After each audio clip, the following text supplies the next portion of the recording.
사후브리핑 시작하겠습니다. 이재명 대통령은 오늘 오전 10시부터 약 2시간 동안 제3차 비상경제점검 TF회의를 주재했습니다. 동회의에는 국무총리를 비롯한 19개 부처와 청해, 장차관이 참석했으며 관세 협상을 위해 미국을 방문 중인 경제부총리를 대신해 기재부 1, 2차관이 새 정부의 경제 성장 전략과 재정 운용 방향을 발제했고 이후 약 1시간 30분에 걸쳐 관련 주제에 대해 심도 있고 열띤 토의가 있었습니다. 대통령께서는 규제 혁신의 중요성을 강조하시며 더욱 가속화해 추진할 것을 지시했습니다. 특히 새 정부 출범 초가 국민의 관심과 기대가 집중되는 시기인 만큼 각 부처는 기존 법령의 틀을 넘어 보다 크고 과감하게 사고하며 새로운 정책을 기획하고 정비하는 데 최선을 다할 것을 요청했습니다. 대통령께서는 내년도 예산안 편성을 포함한 재정 운영과 관련하여 성과가 낮고 관행적으로 지출되는 예산에 대해 과감한 구조조정을 지시했습니다. 재량 지출에 대한 대대적인 정비뿐만 아니라 경직성 경비를 포함한 의무 지출에 대해서도 그 한계를 두지 말고 정비 노력을 기울여 달라고 주문했습니다. 대통령께서는 각 부처에 대해 내년도 예산안 국회 제출 기한이 임박한 만큼 과감한 지출 구조 조정과 함께 국정과제를 포함한 새로운 정책과제 예산을 적극적으로 발굴해서 내년 예산안에 반영될 수 있도록 서둘러 줄 것을 지시했습니다. 아울러 새 정부의 재정 운용은 그간 정상적인 정부 재정 활동조차 어려워진 상황에서 정부 재정이 민생 경기 회복에 마중물 역할을 할 수 있도록 정상화해 가는 과정이라는 점을 강조했습니다. 끝으로 현장에서 국민과 이해관계자들의 갈등을 줄이기 위해서는 정부 내에서 국무위원들이 치열하게 토론하고 논쟁해야 한다는 점을 다시 한번 강조했습니다. 특히 예산 편성 기간 막바지이지만 남은 기간 최선을 다해 이해관계자 의견을 경청 수렴하고 반영이 어려운 사안에 대해서는 그 이유를 충분히 설명, 설득하는 노력을 잊지 말라 당부했습니다. 정부는 오늘 논의 결과를 반영하여 경제 성장 전략은 8월 중에 확정 발표하고 재정 운용 방향은 9월 초 2026년 예산안 및 국가재정운용계획 국회 제출을 통해 확정 발표할 방침입니다. 참고로 어제 발표된 IMF 전망에 따르면 국내 정치 및 글로벌 통상 불확실성 등에 따른 실적 부진으로 금년 우리 경제 성장 전망치를 0.2%포인트 하향 조정했지만 내년 성장률은 1.4%에서 1.8%로 0.4%포인트 상향 조정해 금년 하반기부터 경기 회복세가 이어질 것으로 보고 있습니다. 정부는 새 정부 경제 성장 전략과 이를 뒷받침하는 재정 운용 방향을 빈틈없이 꼼꼼히 준비하고 철저히 집행하여 이러한 최근의 경기 회복세를 이어나가면서 잠재 성장률 추세 반전까지도 반드시 이뤄내겠습니다. 감사합니다.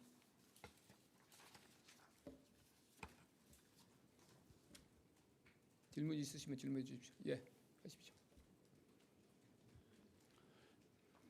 예, 저는 한국일보 이성택입니다. 그 첫 번째로는 대통령님 모두 발언에서 보면은 그 경제 형벌 합리화 TF 말씀하시는 데서 이제 그 1년 내 30% 정비라는 걸 예로 드셨는데 이게 좀 구체적으로 와닿지가 않아서 뭐 그 조항 개수를 뭐 줄인다는 건지 아니면은 그 형사 피고인 수를 줄인다는 건지 그게 하나 궁금하고요. 또 하나 이제 그 예산 구조조정이랑 지출 구조조정이랑 규제 혁신 말씀해 주셨는데 역대 뭐 거의 모든 정부가 그 얘기를 매번 해왔던 것 같은데 대통령께서 좀 예시로 들면서 이거는 꼭 해라라고 한 그 세부적인 그 방향성 내지는 뭐 비전이 있는지 좀 궁금합니다. 예, 그 경제 형벌 TF는 경제법이 있죠. 법이 그 뭐 산업부에도 있고 모든 이제 국토부, 금융위, 공정위 이런 이제 그 중소벤처부도 있고 경제 활동을 규율하는 법을 가진 모든 부처에 아마도 수백 개가 있겠죠, 법이. 네, 법에 보면은 위반 시 처벌 조항이 있습니다. 위반 시 처벌 조항이 어제 대통령께서 산업재해와 관련하여 뭐 인허가 이런 말씀도 하셨지만 인허가 취소도 있고 그런데 이제 거기에 보면은 위반 행위에 대해서 형벌이 많이 있습니다. 형사처벌. 그리고 이제 거기에 인허가 같은 것도 있지만 문책 경고도 있고 예를 들면은 과징금도 있고 과태료도 있고 그러는데 그 어떤 위반에 대해서 별 그 뭐 경중 없이 그냥 형사처벌이 다 규정돼 있는 법들이 많아요.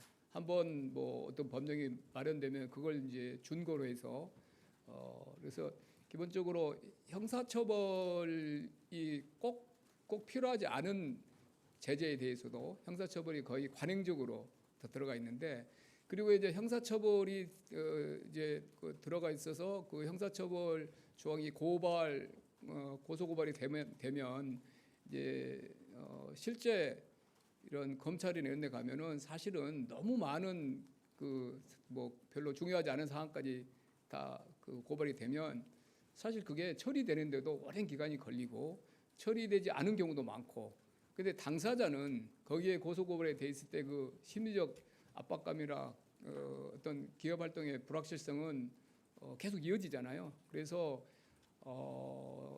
제 자신도 이제 금융에서 오래 일했기 때문에 거기에 대한 문제의식도 가지고 있었고 그래서 이제 30%라는 것이 뭐 기계적으로 그걸 떠나서 그런 정도로 각 부처가 그걸 제일 잘 알잖아요. 그 담당하는 부처가 뭐 위반에 대한 그 경중을 제일 잘 아니까 부처가 판단을 해서 이렇게 너무 이렇게 이렇게 필요 없이 거의 관행적으로 형사처벌이 다 붙어 있는 거 그런 것들은 좀 일부 줄이고 사실은 이제 과징금이나 이런 쪽으로 가면 부처가 제일 잘합니다. 그 업무를 본인들이 하고 있기 때문에 그래서 행정부처가 제재를 할 수 있도록 각다 그 제재 권한이 있잖아요. 그거는 그쪽 행정부처가 전문성을 가지고 있기 때문에 제재를 하는 것도 실효성이 있겠다. 그래서 뭐 기계적으로 30% 줄여라 이런 것보다 아마 그러면 이제 전반적으로 각 부처들이 경제 법령에 관한 그 이제 처벌 조항을 전부 조사를 해서 이제 그 정비를 할 거고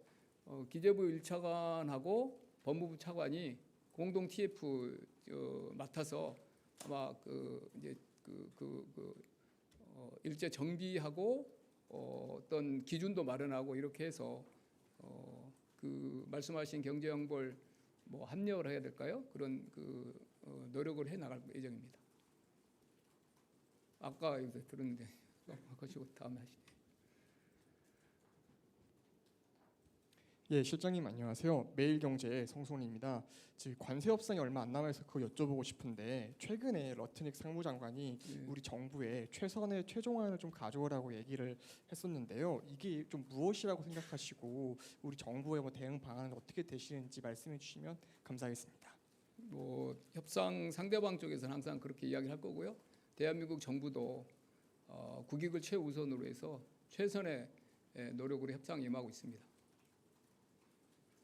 예.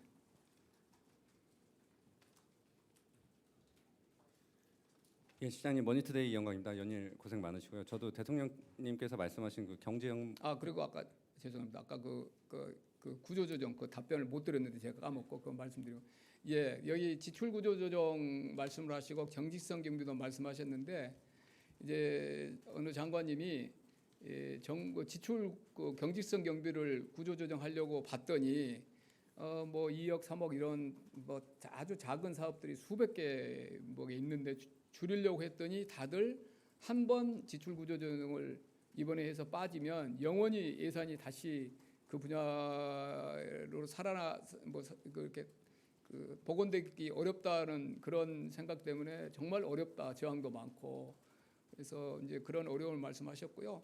뭐 그런 사업이 많죠. 대통령은 문화도 그렇고 어떤 중소기업 분야도 그렇고 다들 어떤 그런 그 작은 사업들 과학기술도 그렇고 그런데 그게 그렇다고 뭐 2, 3억 사업이 중요하지 않냐 지출 구조조정을 할 수 없느냐 3억짜리가 10개 모이면 300억이다 그런 말씀도 하시고요.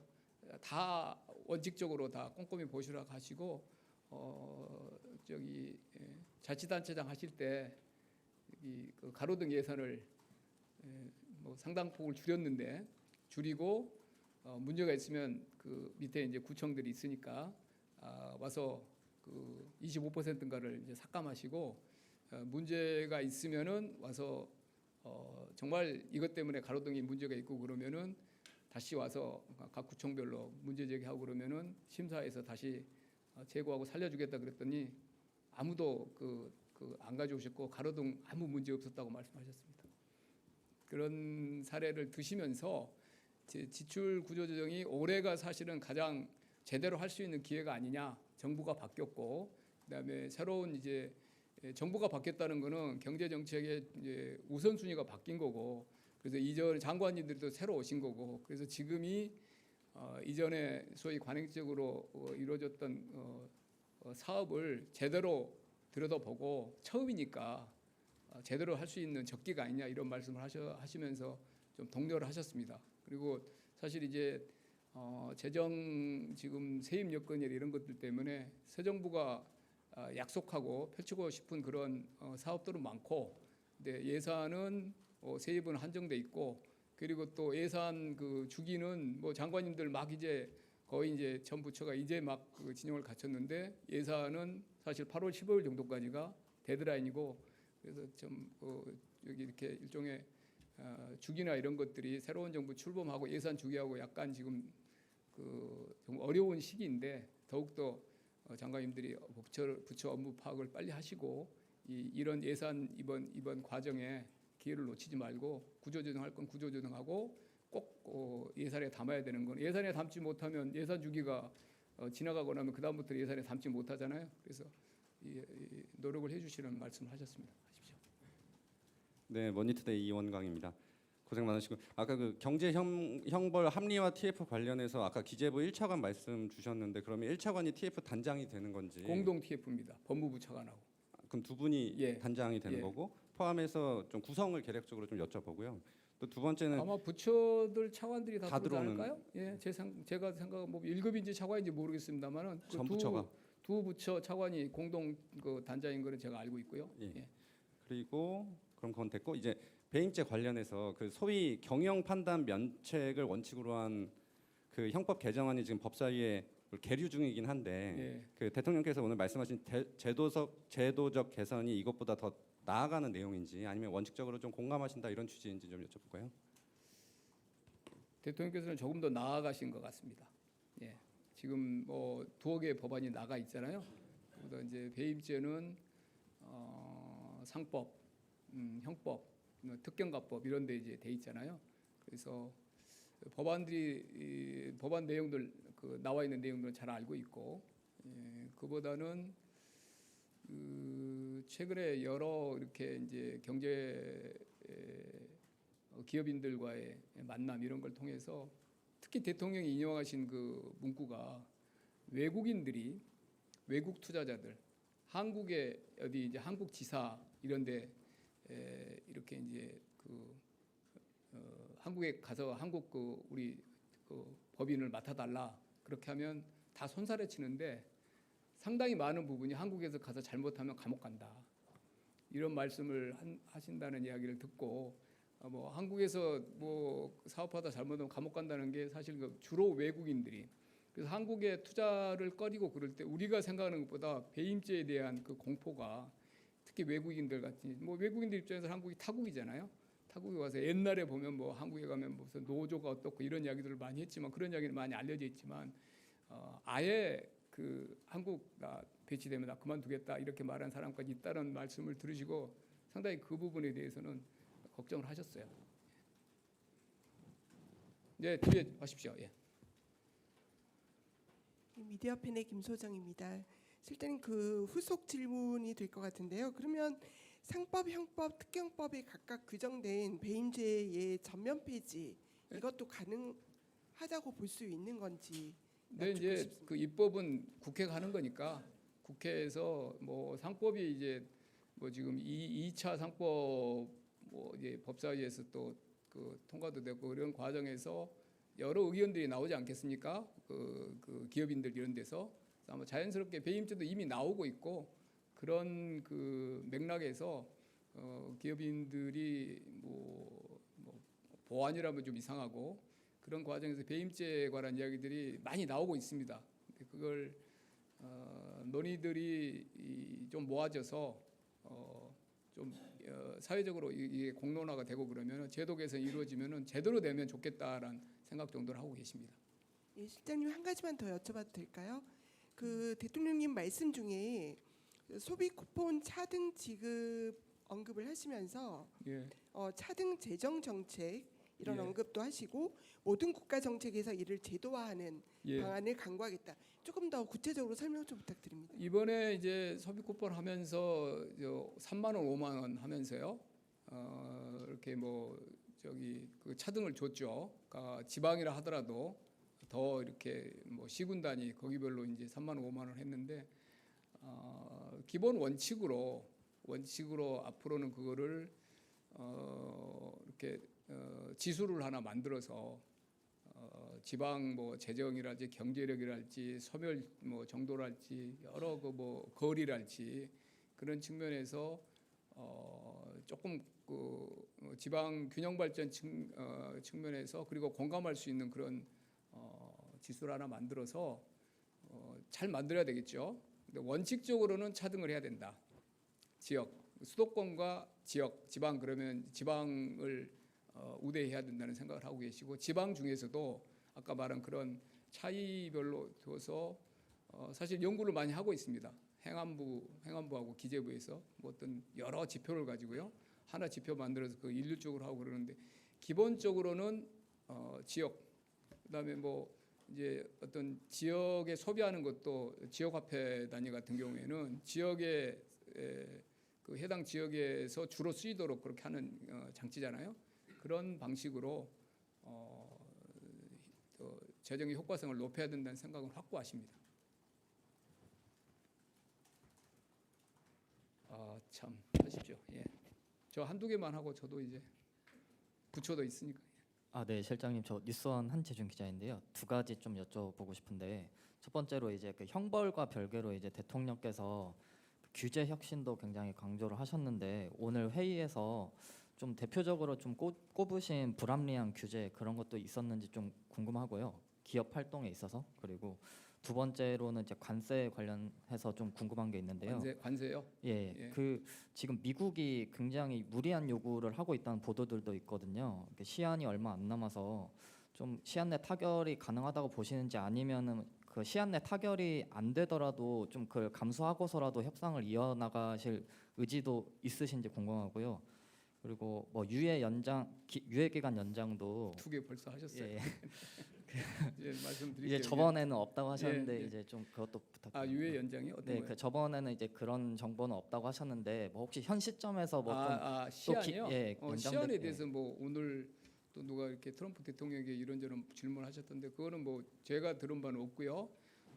규제에 대해서는 농림부 장관님이 수직 그 공장 아마 이렇게 그 버티컬로 이렇게 작물들을 쭉 키우는 걸 말씀하신 것 같은데 그게 이게 이제 그 산단에 들어갈 수 있느냐 없느냐 가지고 이게 아마 농업인지 제가 그 들었던 거 저는 사실 오늘 전 과정을 듣지는 못했습니다. 뭐 워싱턴하고 또 이렇게 막 파악하고 그러느라고 그래서 후반부에 한 30분 들었는데 그때 말씀하시던데 그게 그 산단에 들어가도 되느냐 마느냐 가지고 1년 걸렸다. 그걸 분류해서 들어가는데 그런 말씀을 하시더라고요. 예, 규제라는 게. 그리고 이제 관세와 관련돼서는 말씀드린 대로 뭐 제가 다시 반복하지만 뭐 대한민국은 이제 국익을 최우선으로 하여 차분하게 지금 협상을 하고 있고요. 뭐 무슨 뭐 무리한 요구를 하냐 그런 거는 협상 쪽에 뭐 당연히 협상이라는 것은 상대방에게 많은 것을 얻기 위해서 그런 뭐 주장을 할 것이고 대한민국은 우리가 감내 가능하고 미국과 대한민국 간에 상호 호혜적인 성과를 낼 수 있는 분야를 중심으로 패키지를 짜서 지금 그 논의를 실질적으로 많이 하고 있습니다.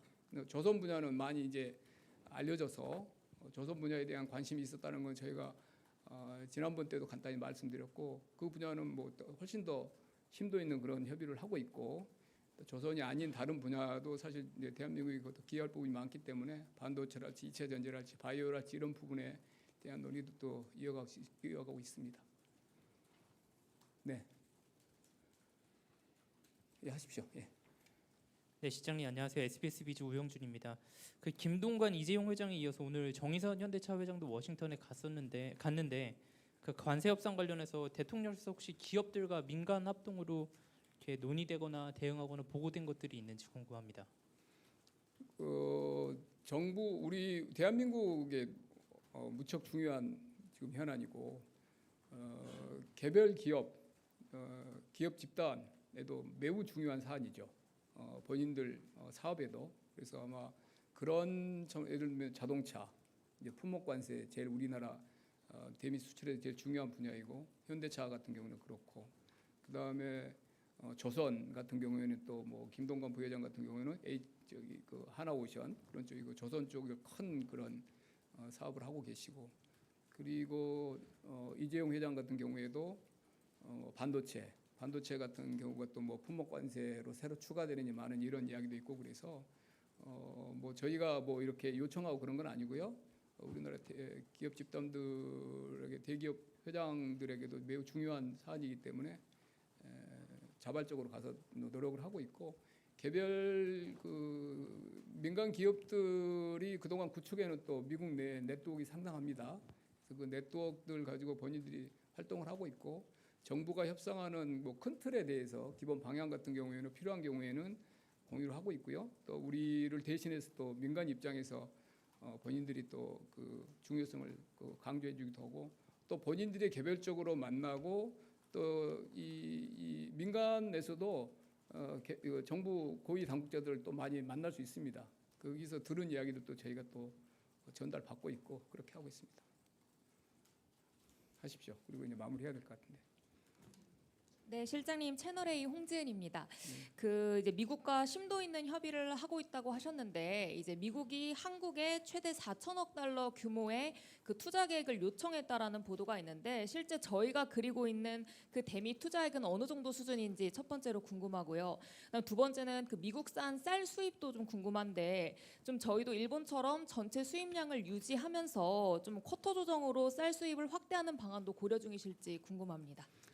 뭐 사이즈나 이런 것들은 뭐 협상 진행 중인데 뭐 어떤 이제 뭐 이렇게 협상이라는 것이 마무리될 때까지 내용이나 이런 것들을 내용이 뭐 기본적으로 협상이라는 것은 뭐 최종적으로 이렇게 타결될 때까지 뭐 이렇게 서로 이렇게 논의하는 과정에서 어떤 프로그램이 또 빠질 수도 있고 추가될 수도 있고 그렇기 때문에 그 뭐 규모나 이런 부분에 대해서는 전혀 제가 말씀드리기가 어렵고. 보도되는 내용들이라는 것이 이제 조금이라도 이렇게 여러분들이 취재하다가 여기저기서 이렇게 약간씩 뭐 흘러나온 이야기들이 보도가 되는데 거기에 대해서 말씀드리기 어렵고 그리고 제가 말씀드린 대로 국익을 최우선이고 우리가 감내 가능한 범위 내 그리고 한국과 미국이 상호 그 호혜적인 결과를 낼 수 있는 분야 이런 몇 가지 원칙 가지고 하고 있고요.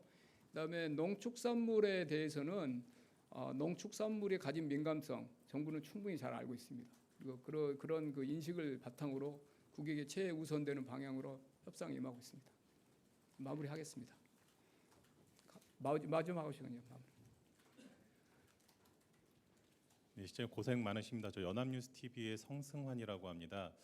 이게 사실 재정이라는 게 결국에는 세입 세수와 관련이 있을 텐데 예. 사실 그 관세 협상으로 인해서 기업들의 어떤 매출이나 영업이익에 타격이 생기면 세수에 좀 차질이 있다는 전망도 있으니까 혹시 예. 오늘 그런 것과 관련해서 영향에 대한 분석도 혹시 회의에서 있었는지 좀 궁금하고요. 만약에 없었다면 없었습니다. 없었습니까? 네. 예, 마무리하겠습니다. 감사합니다.